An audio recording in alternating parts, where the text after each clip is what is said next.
I always try and get myself onto programs at 11 in the morning, which is late enough that I've woken up and they've woken up, but not late enough that everyone's made all your best points. Unfortunately, I didn't have any control on this one, so guess what has happened? It's been a very good day. In a lot of ways, actually, I don't really want to say any more because I feel all the good points have been made. I just want to watch Baroness Kidron's talk again on video. Possibly with a glass of Prosecco, you know, and some popcorn. However, I'm contractually bound to do talks whenever Mac asks me to, so here we go. Luckily, also, I'm not doing the same talk I usually do because that's the one that Carl's just done very excellently. So that was lucky because they didn't tell me that. So instead, this is a bit more pugilistic than my normal talk, but not nearly as pugilistic as Baroness Kidron, and I am really kicking myself about that. Okay, so, and it's probably about 3 talks as well, which is why it has a dull title. So, the law of the algorithm, something like that. Yes, that works. Okay, the other advantage is my talks are always too long, so I don't need to talk to any of these slides because you now know everything about bias, algorithms, the Information Commissioner regulation, and Article 22. And if you don't, Michael can tell you. Right, so let's talk a bit about the law of the algorithm. This phrase came from some talks that I refereed for an upcoming conference in which I discovered that Americans were talking about the GDPR as the law of the algorithm, which really began to irritate me because, as we well know, DP and the GDPR does very many other things than just regulate algorithms, even in the narrow sense that we should be using them. I myself and my collaborator over there have written a lot about Article 22 and the right to an explanation, possibly too much, some people might say. And one of the things I think that's interesting here sort of sociologically is why has this captured the imagination so much? Apart from the fact that, you know, a good academic battle is always fun. You can cite it in your reading lists and things like that. So obviously there has been a lot of publicity ever since the original rather unsubstantiated paper by Goodman and Flaxman that kind of floated this idea that the GDPR had this right to algorithmic transparency in it, and everyone got very excited. I think there is an intrinsic appeal. Again, it was mentioned earlier, I can't quite remember by who. We don't like it when computer says no. We've never liked it, long before machine learning. You know, just when it told you, you can't have a loan, you can't park your car there, you can't get a residence permit. You can tell where my interests lie right now. We don't like it, okay? So I think there was an intrinsic emotional appeal that we had a way to go, come on, computer, you know, you can't just say no. I think there's been a lot of American envy, which is one of the things that also irritates me quite a lot, I'm afraid, is this kind of mansplaining, US-splaining, I think I called it in one tweet, of the GDPR by American lawyers to produce a remedy that they want in America but don't have themselves, and our system actually probably doesn't have either. You know, go pass your own laws. Go, California, you can do it. So there's been a bit of that, and it's true that there are less solutions because they lack an omnibus DP system and because they lack as many, though not all, consumer rights that we have in our EU infused system, which we are shortly going to lose, hurrah, because, you know, let's take back everything, including unfairness, you know, and lack of remedies, yes. And I think that, as has been addressed to some extent today, there are plenty of other legal tools out there, but they just haven't had as much publicity, and that is one reason why, again, the right to an explanation seems so appealing. Also, as I always say, because it's from data protection, and when anyone thinks about data, they think data protection. You know, there's only 2 laws that really have anything relating to data in them, and that's data protection and intellectual property. In fact, that's not true. There are all these other areas of law that we've heard people talking about today, notably human rights, but also judicial review, administrative law, financial law, even medical regulation, even engineering law, etc., where we could go for some solutions, and I'll come back to that point. But I think because they've not been highlighted in the way that data protection has, not least because of the efforts of the advertising industry, this is acquired a head of steam. But as we've said, and this is the stuff you all, well, for some value of all, know already, there is a huge academic debate about whether there is a right to an explanation, whether it exists, and whether it's any use, right? And this is, I refer back to Carl's slides to some extent. We have a problem with meaningful implementation of what meaningful information about the logic of processing means. We have some useful research on it, which has just been talked about, counterfactual explanations, etc., but we're not really there in any very meaningful sense yet. You could go back to Netflix, when it can tell me it's showing me this program because I watched another drama. It's often at that kind of level of usefulness. The problem that I think is slightly less explored, though it certainly has been mentioned again today, is that data protection, because it's a human rights-based system, is fundamentally individualistic. And so it is designed to produce rights that are used by individuals and to some extent enforced by individuals, though there is, of course, the regulator, and this is another point I will come back to. And yet you're facing such tremendous power imbalance on the other side. And I always think the worked example here is the failure of notice and choice, the failure of transparency in privacy policies and consent generally in the online universe, right? But at one point we said, oh, it'll be fine. All you do is show people what they're consenting to. We got longer and longer privacy policies. These were enforced by the FTC, by the Federal Trade Commission in the US. So this was, the remedy of choice of its time. And of course, as we all know, this didn't produce any good results at all. It was all a bunch of lies because no one reads privacy policies. They have better things to do in their life. I generally show a picture of Maslow's hierarchy of needs at this point, right? So it has like food, sex, going to parties, warmth, and free Wi-Fi at the bottom. Nowhere on there is there an interest in reading 200-page privacy policies, right? And if you do read them, you can't understand them. If you can understand them, you can't change them. It's not negotiable. Even if you think you can negotiate it, which you can't, there are no alternatives on the market. There is no marketplace of choice. So marketplace of choices. Therefore, the whole thing is a complete waste of time, right? Let's give up on consent, okay? So, what can we do? I've been infected by Baroness Gidron. You also have heard, to some extent, some of this already. Well, one of the things we can do is we can not forget about the baby with the bathwater, right? Which is the whole of the rest of data protection is kind of helpful here too, yeah? So since most of the systems that we're worried about use personal data, obviously there is an interaction with the regulation of personal data within the GDPR, and here are some or all of the main data protection principles, nearly all of which are broken routinely by the use of big data in algorithmic systems, yeah? So why don't we go back a stage and look at that stuff? Purpose limitation, for God's sake. You're meant to use data for the purpose for which you said you were collecting it, unless you then get a new consent or another lawful basis. The whole essence of big data is to repurpose data for new things that you hadn't thought about, right? They usually call this a treasure trove, or the search is on, or, the untapped innovation lying at the end of this pile of data. It's illegal. I usually go mad at this point. So here's an example from last week, Facebook horror story of the day. It used to be Facebook horror story of the week, but now I think it's of the day. So this was Mark Zuckerberg in a nice little graphic, apparently using the number that you gave to recover your account if something terrible happened to you, actually using it to customize the audience for adverts at you. Right? That's not even big data, that's small data, right? Whereas the more common kind of repurposing without a new lawful basis is just to take all the data they have and turn it into something new, which might be of value to somebody, such as your political opinion, right?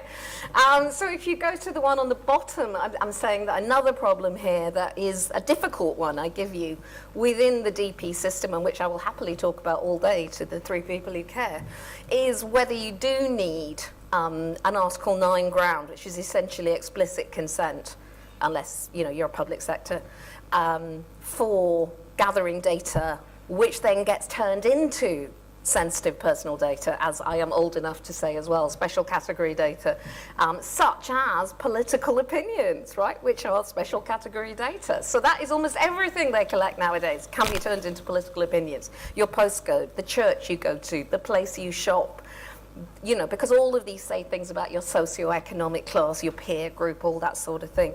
So do we actually need explicit consent for everything nowadays, right? In which case, you know, necessary for contract, legitimate interest, they're all defunct, right? So that's another thing to think about.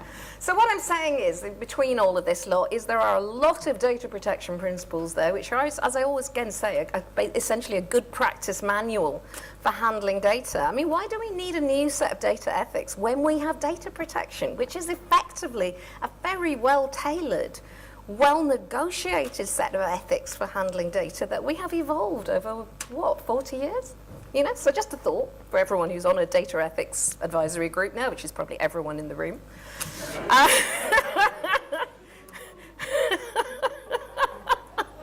really been infected by Baroness Kidron. So some more things that we could do with DP that might be more useful than arguing about whether there's an ex ante or ex post right to an explanation.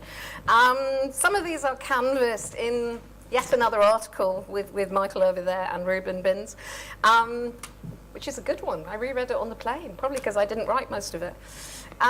So for example, the right to be forgotten, often mentioned, often vilified, etc. That's an interesting thought. You know, can you ask to have your data removed from a model, from an algorithmic model? Will it do you any good? That's another whole question. Will they have to retrain the model? Will it make any difference to the model if you're just one data point? Would it give you a fairer hearing in the world? Would you like to take your data out, port it to another provider who's got a better model that favors you more? That's Michael's idea, not mine. I think it's a good one. Could we give up on all this worrying about interpreting these uninterpretable algorithms and think about building better algorithms ab initio, right? So this is where I often mention, as has already been mentioned, you know, the twin wonderful things as opposed to the stalkers of the apocalypse as usual, which are the idea of impact assessments, prior impact assessments, and privacy by design. So these are both attempts to turn this into a system that will turn out better algorithms to start with, okay?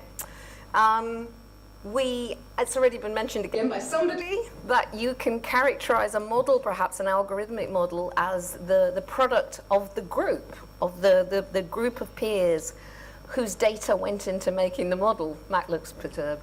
And that produces some very, very odd results, which are partly canvassed in that article. Now, I should say that I was really the dissenter on this paper in a way, and that I feel, and I'll come back to this point, that these results are absurd.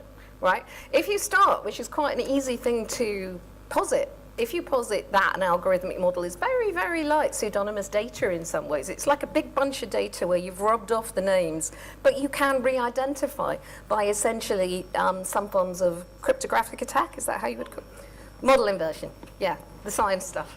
But you can get the data back out again, essentially, if it's not been that well designed. And that makes it look a lot like a pseudonymous data set. And that produces these results, which are very strange. Can you restrict the processing of an algorithmic model?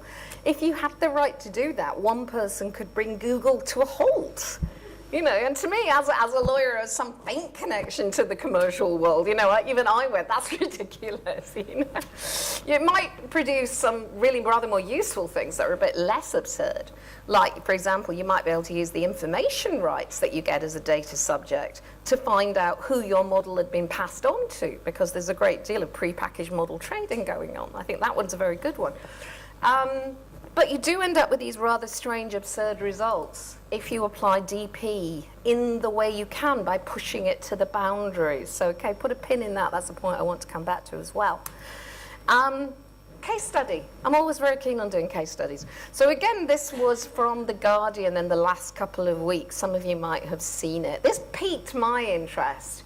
A, because it's not recidivism or bail for a change, and B, because I used to be in another life a family lawyer, particularly specializing in child law, and actually wrote a book about it in prehistory, and therefore knew some stuff about social work and social work crises, Victoria Klimbay, all the inquiry culture, the risk avoidance culture, the rise of managerialism, the rise of risk aversion, etc.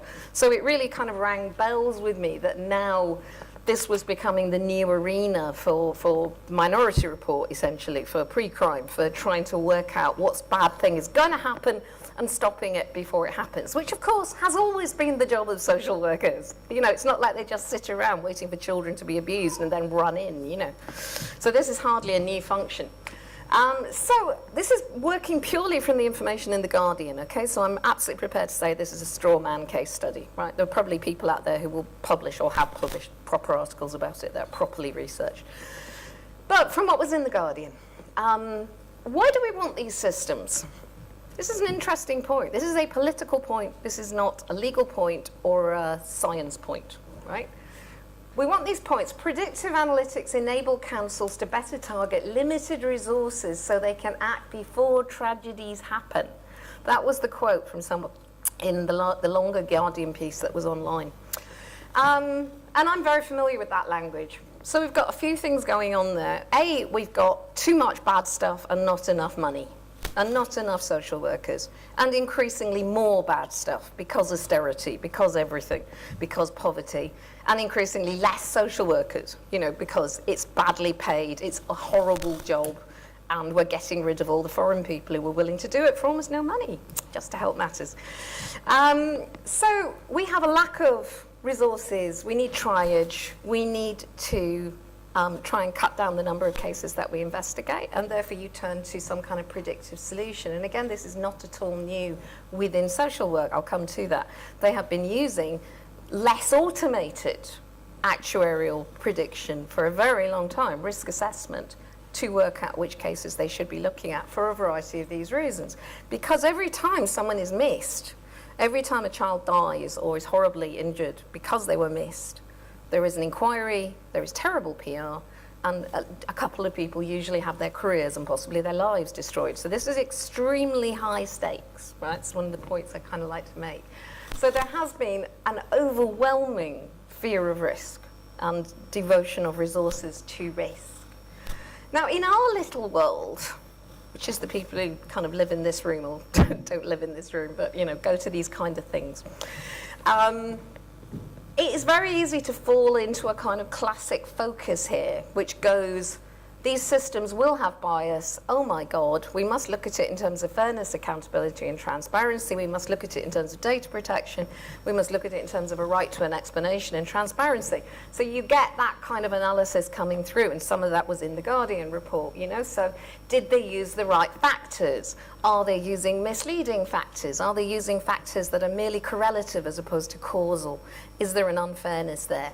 And probably this is true, probably, are they using factors of the cases that are already in the system and therefore overemphasizing the similarity of cases involving the most vulnerable, the poor people, the people whose kids have already been taken away, the people who didn't have legal representation, the people who had trigger risk factors but were actually still okay parents, and so forth. So you've got this problem always that the system will re-entrench the existing biases and the existing patterns of collection and focus, yeah? So we know all this already. This is all very familiar from the data about the bail systems, the recidivism systems, the sentencing systems, etc.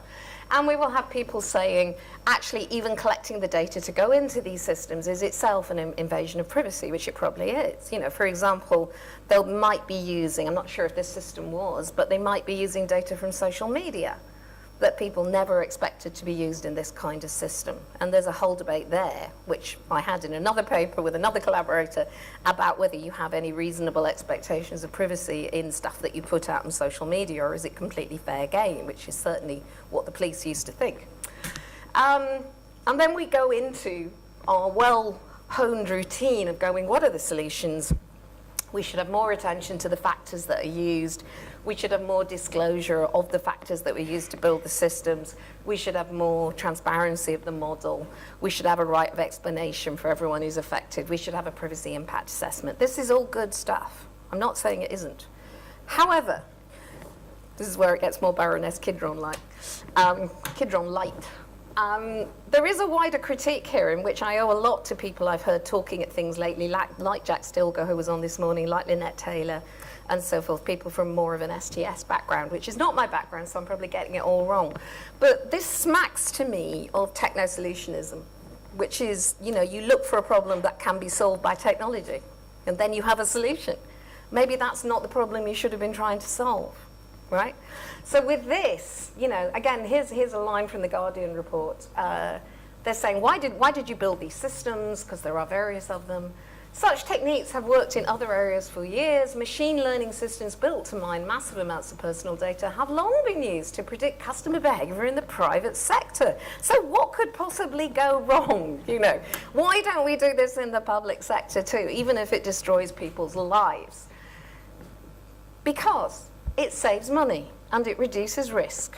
That's why people will want to do this, okay? So this debate, and this is the point I was trying to emphasize from my experience as a family lawyer for a long time, has been going on forever. It long predates algorithms. So social workers I knew have been saying forever, we now spend our entire time filling out the paperwork, filling out the risk assessment schedules, etc., when we could be out there talking to people, talking to kids, talking to families, right? This is what I used to hear day in, day out from various friends of mine.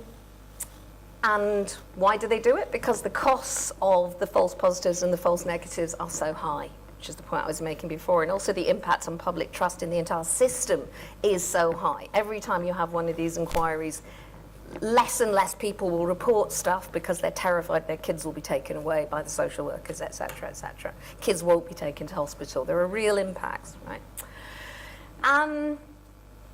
So what I did was I actually went back, and I'm absolutely, again, prepared to hold my hands up and say this research is out of date, but from a quick look, it looked like the research hadn't changed its mind very much. I went back and I found one of the reports from my days as a social worker. Geez, I'd be a terrible social worker. My days as a family lawyer, that really made an impact on me. And it had a discussion about what you might call the manual forms of risk assessment that they used to use in the bad old days, right? And these varied between clinical judgment, which was essentially kind of experienced social workers seat the pants stuff, which was criticized correctly as being impressionist and subjective and biased in various ways. But there was also actuarial processes that were based very much like the current algorithms on a series of factors that were regarded as having predictive value. They just hadn't fed them into, you know, a big data machine. So this is the report I'm talking about from 2007, which turned out, interestingly, to be written by a colleague of mine. I didn't know she'd written it. Called Effective Approaches to Risk Assessment in Social Work from 2007. This was 11 years ago. And I think, you know, the homework here is to decide what's changed and in what ways and if it has changed, okay?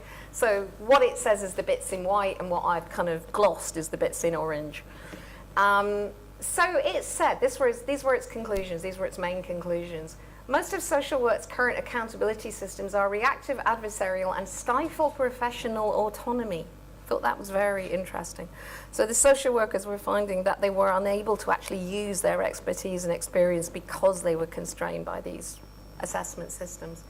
And I've asked, is that less or more true with a machine learning system, which will be more opaque, more entrenched, less easy to query, will still remain advisory. I mean, no one's ever going to make these decisions by a solely automated system, right?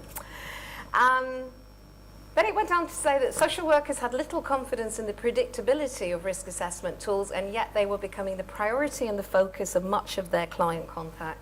The tools thus tended to replace rather than inform professional judgment. Okay, I think you could say, why will that not be just as true, if not more so, of the systems that we're bringing in? There was an interesting bit about how it was difficult in the different authorities, the different social work authorities, and indeed the different countries, because this was a cross-country study, because they all had different organizational cultures, they had different definitions of risk, they had different professional hierarchies, they had different strategies and priorities. So what happens when we develop these algorithms and someone says, oh, there's a really good one in Durham, you know, just to pick a name that comes up a lot in policing. Why don't we sell it to all the people in Cardiff? You know, maybe in Cardiff, the social workers do things differently, right? So we've got a problem there. Or maybe we buy it from America and it's a proprietary system we can't even see the innards of, right? One hopes these things wouldn't happen, but I'm just highlighting the possibility, right? And then there's my own addition to this that really does come out to a large extent out of the first 2 points.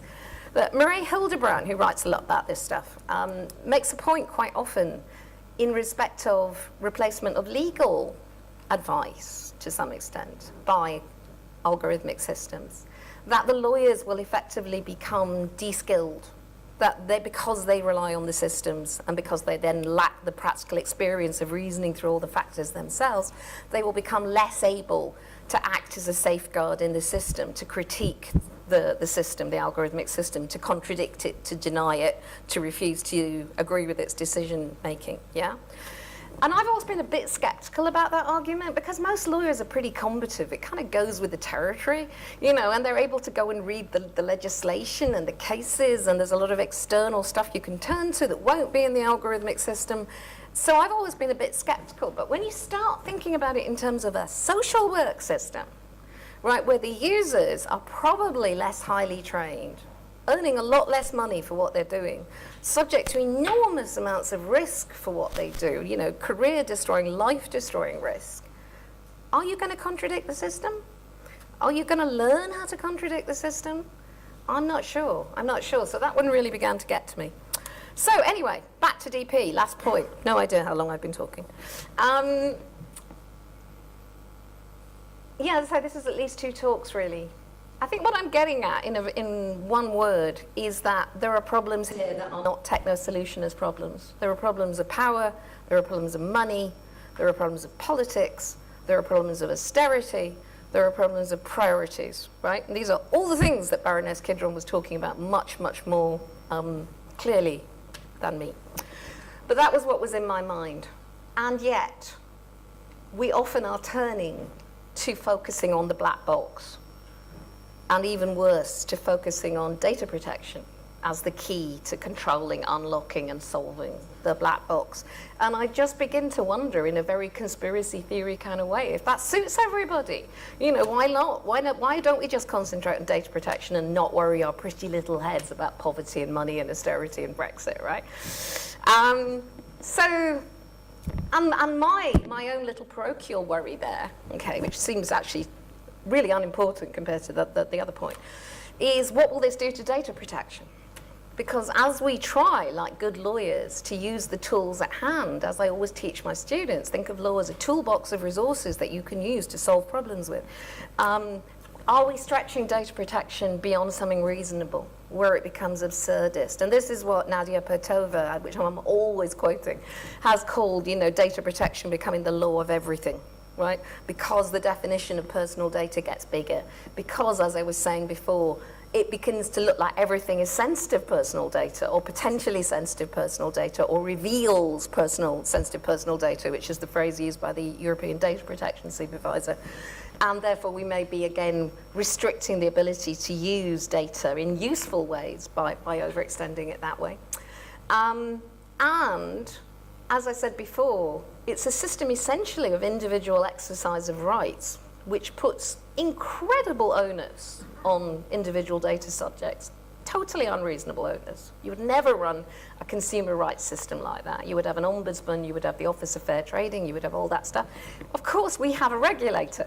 We have a regulator, but forgive me, the regulators are outgunned. Right? They have a lack of power, they have a lack of money, they have a complete lack of equality of arms with the Googles, Amazons, Facebooks, etc. And I think what I'm adding is in public sector areas, there is this drive to let's innovate, let's solve these social problems with algorithms and machine learning. Data protection? Let's not get data protection get in the way of that. If anyone's, you know, hung around the digital catapult, for example, you will have heard a little bit of this kind of discourse. And therefore, we are faced with this problem that extending DP in search of solutions may become a reductio absurdum, which would upset me just on a kind of personal basis, and may become not useful because these rights can't easily be enforced and because the enforcers can't so easily enforce either. So in short, in the old Yorkshire joke that I always use, if I was going to solve the problems of the world, I wouldn't start from here. Okay.